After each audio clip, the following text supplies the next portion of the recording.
नमस्कार, मैं हूं सतीश मेहरा।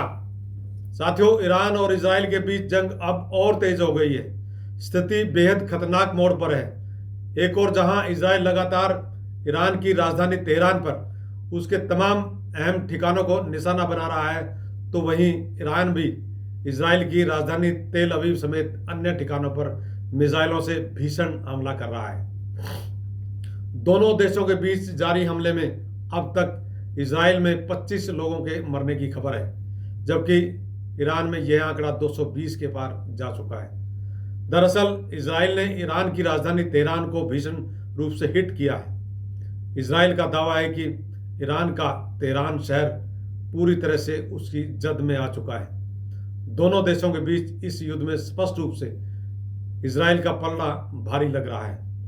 ईरान पर इजराइल के ताबड़तोड़ हमले के बाद अब पाकिस्तान को खौफ सताने लगा है, क्योंकि ईरान पाकिस्तान को संघर्ष में शामिल करना चाहता है। ईरान की रिवॉल्यूशनरी गार्ड आईआरजीसी के वरिष्ठ कमांडर और राष्ट्रीय सुरक्षा परिषद के सदस्य जनरल मोहसिन रजाई ने ईरानी सरकारी टेलीविजन पर कहा कि पाकिस्तान ने हमें बताया है कि अगर इजराइल ईरान के परमाणु बम का इस्तेमाल करता है तो पाकिस्तान भी इजराइल पर परमाणु बम से हमला करेगा।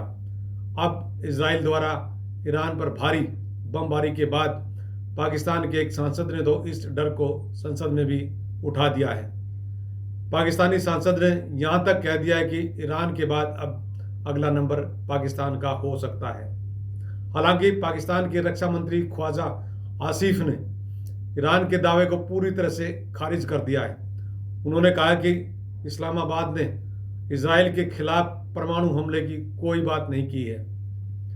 खौफ के चलते पाकिस्तान ने स्पष्ट कर दिया है कि उनका ऐसा कोई इरादा नहीं है। पाकिस्तान ने ईरान के प्रति समर्थन जरूर जताया है, वह इजराइल की कार्रवाइयों की निंदा भी की है। 14 जून को ख्वाजा आसिफ ने पाकिस्तानी संसद में कहा कि इजराइल ने ईरान, यमन और फिलिस्तीन पर हमले किए।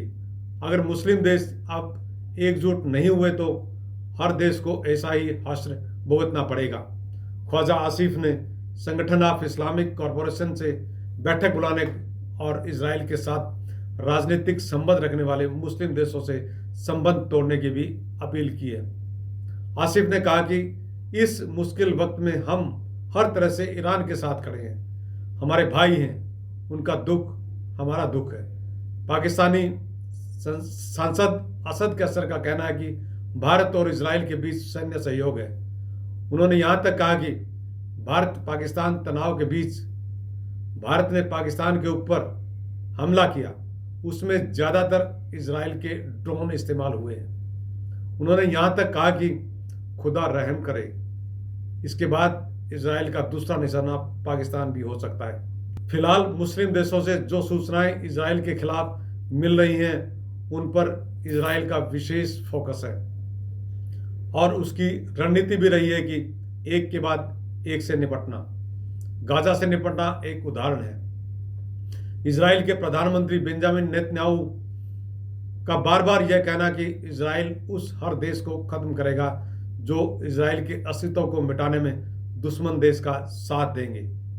इन देशों में ईरान के बाद इजराइल की हिट लिस्ट में पाकिस्तान का नाम सबसे ऊपर है।